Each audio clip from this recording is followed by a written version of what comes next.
Video ஸ்டார்டிங்கில் சூப்பரான அரைச்சி விட்ட கோழி குழம்பு காமிச்சிருந்தேன். அதோடு சேர்த்து சாப்பிட்றதுக்கு தான் இன்றைக்கி சூப்பரான நெய் சோறு பண்ண போகிறேன். நெய் சோறு பண்ணுறதுக்கு உங்களுக்கு விருப்பமான ரைஸு பாஸ்மதி, சீரக சம்பா இல்லை நீங்கள் ரெகுலராக யூஸ் பண்ணுற ரைஸ் எதுனாலும் நீங்கள் எடுத்துக்கோங்க. 2 கப் அளவுக்கு எடுத்து கழுவி எடுத்து வச்சுருக்கேன். இப்போ நம்ம பண்ண போகிறது நெய் சோறுங்கிறதுனால நெய் ரொம்ப முக்கியம். நல்ல நெய்யை நல்ல வாசனையான நெய்யாக வாங்கி வச்சுக்கோங்க. அதுக்கப்புறம் கேஷ்யூஸ் எடுத்து வச்சுருக்கேன். இது உங்களுக்கு விருப்பம் தான், எவ்வளோனாலும் சேர்த்துக்கலாம் நீங்கள். இது பிரிஞ்சி இலை ஒரு 2 இலை எடுத்து வச்சுருக்கேன். பெரிய ஏலக்காய், சின்ன ஏலக்காய், லவங்கம், பட்டை, ஸ்டார் அனீஸ், கல்பாசி, இது ஹோல் கரம் மசாலா ஐட்டம்ஸ் இதெல்லாம் சேர்த்துக்க போகிறோம். அதுக்கப்புறமா பெருஞ்சீரகம் சேர்த்துக்க போகிறோம். கரம் மசாலா ஒரு 1/4 ஸ்பூன் அளவுக்கு கொஞ்சம் வாசனைக்காக சேர்த்துக்கிட்டால் போதும்.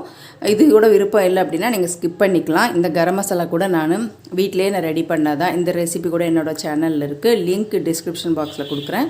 லிங்க் கிளிக் பண்ணுங்கள், டேரெக்டாக வீடியோவில் போய் பார்த்துக்கலாம். அதுக்கப்புறம் இஞ்சி பூண்டு பேஸ்ட்டு, 1 கட்டு அளவுக்கு புதினா இலை எடுத்து வச்சுருக்கேன்.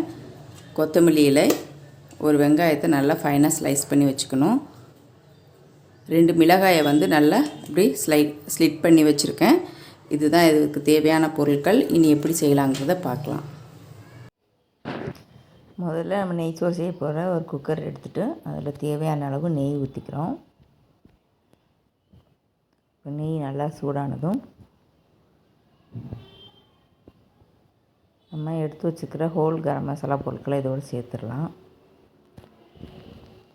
சேர்த்துட்டு நல்லா வறுத்துடணும். அதுக்கப்புறம் பெருஞ்சீரகம், ஸ்லிட் பண்ணி வச்சு 2-3 மிளகாயை சேர்த்துக்கோங்க. இது எல்லாம் நல்லா வதங்கினதும் அடுத்ததாக நம்ம ஸ்லைஸாக கட் பண்ணி வச்சுக்கிற ஆனியன் சேர்த்துக்கணும். சேர்த்துட்டு இதுவும் பச்சை வாசனை போக நல்லா வதக்கிடணும். இப்போ இந்த வெங்காயம் வதங்குறப்பவே இந்த நெய் சோறுக்கு தேவையான உப்பு சேர்த்துடுறோம். இப்போ 1 ஸ்பூன் அளவுக்கு இஞ்சி பூண்டு பேஸ்ட் சேர்த்துருக்கோம். இதுவும் நல்லா பச்சை வாசனை எல்லாம் வதக்கிடுங்க. அடுத்ததாக 1 கட்டு அளவுக்கு புதினா கழுவி வச்சுருக்கோம், அதை சேர்த்துடுறோம். புதினாக்கப்புறமா கொத்தமல்லி இலை சேர்த்துடுறோம்.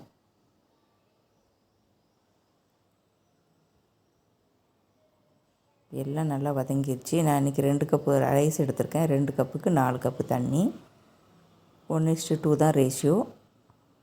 4 கப் தண்ணி சேர்த்தாச்சு.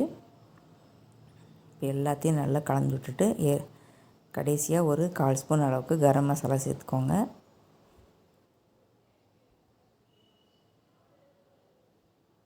இப்போ நம்ம ஏற்கனவே கழுவி எடுத்து வச்சு அரிசியை சேர்த்துறோம். குக்கரை மூடி ஒரு 3 விசில் வச்சு எடுத்தோன்னா 3 விசில் ஆயிடுச்சு. கேஸ் கூட ரிலீஸ் ஆயிடுச்சு. நம்மளோட நெய் சோறு சூப்பராக ரெடி ஆயிடுச்சு. இதில் உங்களுக்கு விருப்பமான கிரேவியோடு சாப்பிட்லாம். நான் இன்றைக்கி அரைச்சி விட்ட கோழி குழம்போடு சாப்பிட்ற போகிறேன். அந்த ரெசிபி என்னோடய சேனலில் இருக்குது. டிஸ்கிரிப்ஷன் பாக்ஸில் கொடுக்குறேன்.